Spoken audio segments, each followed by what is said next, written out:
بسم اللہ الرحمن الرحیم۔ حادثوں سے بھری دنیا میں آپ سب کے لیے پھر ایک پراسرار خوفناک واقعہ لے کر آیا ہوں۔ میں ہر ویڈیو میں بتاتا ہوں کہ اصلی زندگی میں عامل ہونے کے ساتھ ساتھ میں ایک انسان بھی ہوں اور مجھے بڑی امید ہے آج کا واقعہ بھی آپ میں سے کسی نہ کسی کی زندگی بدل دے گا۔ میں ایک آستانے کے اندر بیٹھا ہوا تھا۔ یہ آستانہ تقریباً 55 سال پرانا تھا۔ جن کے پاس میں بیٹھا ہوا تھا ان کے والد اس آستانے میں گدی نشین تھے۔ لوگوں کا آنا جانا لگا ہوا تھا۔ میری سرسری نظر دو برقع پوش عورتوں پر پڑی جو سب سے الگ ایک کونے میں بہت دیر سے بیٹھی ہوئی تھی۔ تھوڑی اور دیر گزر جانے کے بعد جب رش نہ ہونے کے برابر رہ گیا تو وہ اپنی جگہ سے اٹھیں اور جن کے پاس میں گیا ہوا تھا ان کے پاس جا کر بیٹھ گئی اور سرگوشی میں ان سے بات کرنے لگی۔ ابھی کچھ ہی دیر گزری، جن کے پاس میں گیا ہوا تھا وہ مجھ سے مخاطب ہوئے اور کہا، آپ ذرا ان کی بات سن لیں۔ وہ میرے پاس آ گئی۔ ویورز، میں 20-21 سال سے علم نجوم اور علم جنات پڑھتا آ رہا ہوں، مگر میں نے کبھی کسی عورت کے سامنے نظر اٹھا کے بات نہیں کی۔ خدا نے مجھے جو علم بخشا ہے اس علم پر اس کا شکریہ۔ میں نے منہ نیچے کیے پوچھا، جی بولیں۔ ان میں سے ایک بہن بولی، یہ میری بیٹی ہے، اس پر اس کی ساس اور نندوں نے جنات چھوڑے ہوئے ہیں اور وہ اس پر جادو کرتی ہیں، اس لیے یہ بیمار بہت رہتی ہے۔ ڈاکٹرز کو بھی چیک کروایا مگر وہ سب نارمل بتاتے ہیں۔ مجھے ان کی بات سے دو طرح کی حیرانی ہوئی۔ ایک یہ کہ جنات ہر وقت میرے ساتھ رہتے ہیں اور اگر کہیں اور یہ مخلوق ہو اور میں قریب ہوں تو خدا جانتا ہے، مجھے صاف پتہ چلتا ہے۔ ایک یہ حیرانی اور دوسری یہ کہ ہمیشہ ساس ہی کیوں جادو کرواتی ہے۔ میں یہ نہیں کہتا کہ ایسا ہوتا ہی نہیں، مگر یہ بھی سچ نہیں کہ ہر ساس بس جادو کرتی ہے۔ ان کی بات پوری سن کر کہا، میری بہن آپ چاہتی کیا ہیں؟ اب کی بار وہ بچی بولی، انکل آپ بھی کوئی ایسا تعویذ دیں کہ ان کی زبان بند ہو جائے۔ میں منہ نیچے کیے تھوڑا سا مسکرایا اور پوچھا، بیٹا آپ کو کیسے پتا کہ آپ پر جنات ہیں یا آپ پر جادو ہوا ہے؟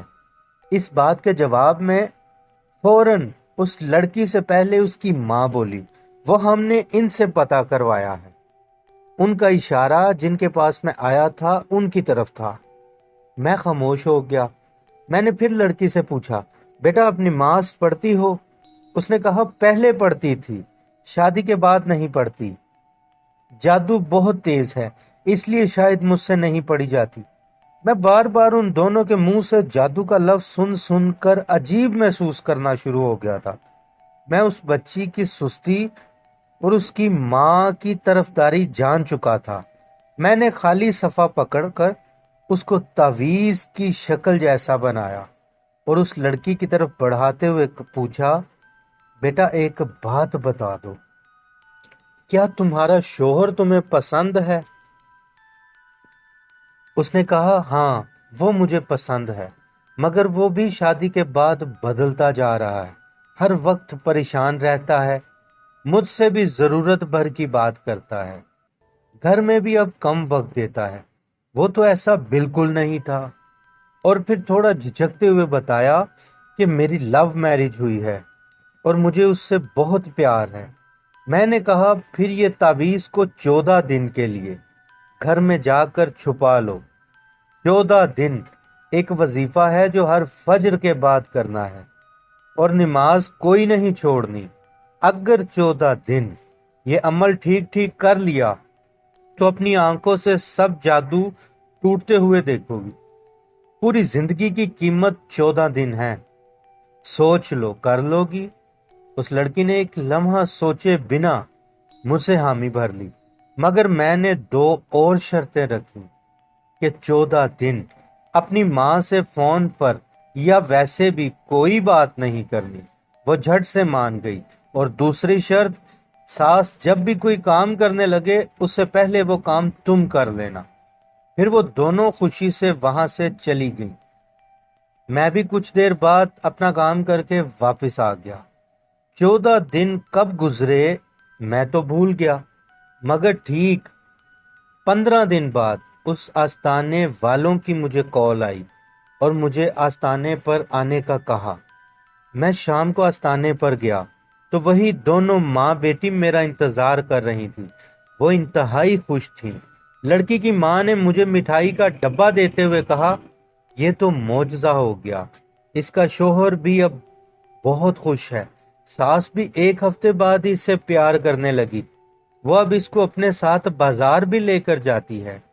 جیسا آپ نے بتایا اس نے سب ویسے کیا، نماز کی بھی پابندی کی، گھر کا سارا کام خود کیا، ساس سسر کو روٹی بنا کر دی، نندوں کے کام کیے۔ کچھ دن اکیلی لگی رہی اور پھر تعویذ کی برکت نندیں بھی ساتھ کام کروانے لگیں۔ ساس نے ان کو خود کہنا شروع کر دیا۔ ساس اپنے بیٹے کے سامنے اب اس کی تعریفیں بھی کرتی ہے۔ اب کل رات کو ہی اس نے اپنے ہی بیٹے کو ڈانٹا کہ تم اسے باہر کیوں نہیں لے کر جاتے، یہ تو کمال ہو گیا۔ کل رات اس نے زبردستی ان دونوں کو باہر بھیجا۔ میں ان کی باتیں سن کر منہ نیچے کر کے مسکرا رہا تھا۔ میں نے کہا، وہ جو تعویذ ہے اس کو جا کر جلا دینا اور اب ایسے ہی نماز کی پابندی رکھنا، تمہارے ساتھ کچھ برا نہیں ہوگا۔ اس عورت نے ہزار کے کچھ نوٹ میری طرف بڑھائے۔ میں نے کہا، یہ کیا ہے؟ اس نے کہا، آپ کا ہدیہ۔ میں نے کہا، آپ کے محلے میں اگر کوئی ضرورت مند ہے تو اسے ان پیسوں کا راشن ڈال دیں، کیونکہ میں اپنی محنت کر کے کمانے کا عادی ہوں۔ اللہ نے جو علم دیا ہے مجھے، میں اسے بیچتا نہیں۔ کچھ دیر بعد وہ دونوں چلی گئیں۔ کچھ عرصے بعد پتہ چلا کہ اللہ نے اس لڑکی کو بیٹا عطا کیا ہے۔ وہ بہت خوش تھے سب۔ ویورز، ایک بات یاد رکھیں، جادو اصل زندگی میں کم اور ہمارے دماغوں میں بہت زیادہ رہتا ہے۔ وہ تعویذ خالی تھا، اس میں کچھ بھی نہیں لکھا ہوا تھا۔ فجر کی نماز کے بعد وظیفہ آقا کریم صلی اللہ علیہ وآلہ وسلم پہ درود و سلام پڑھنا تھا۔ ہم لوگ خود اپنی غلطیوں میں پھنس کر جب اللہ سے دور ہوتے ہیں تو مصیبتیں ہمیں گھیر لیتی ہیں۔ جادو ہے، بالکل ہے، اس کا انکار نہیں ہے، مگر ہر جگہ بھی نہیں ہوتا۔ ویڈیو اچھی لگے تو لائک سبسکرائب کر دیں۔ آپ بھی کامنٹس میں جو چاہیں پوچھ سکتے ہیں، یہ ایک صدقہ جاریہ ہے۔ اپنا بہت سارا خیال رکھیں، اپنے پیاروں کا بھی بہت خیال رکھیں۔ ملتے ہیں ایسے ہی کسی واقعے کے ساتھ اگلی ویڈیو میں۔ تب تک کے لیے اللہ حافظ۔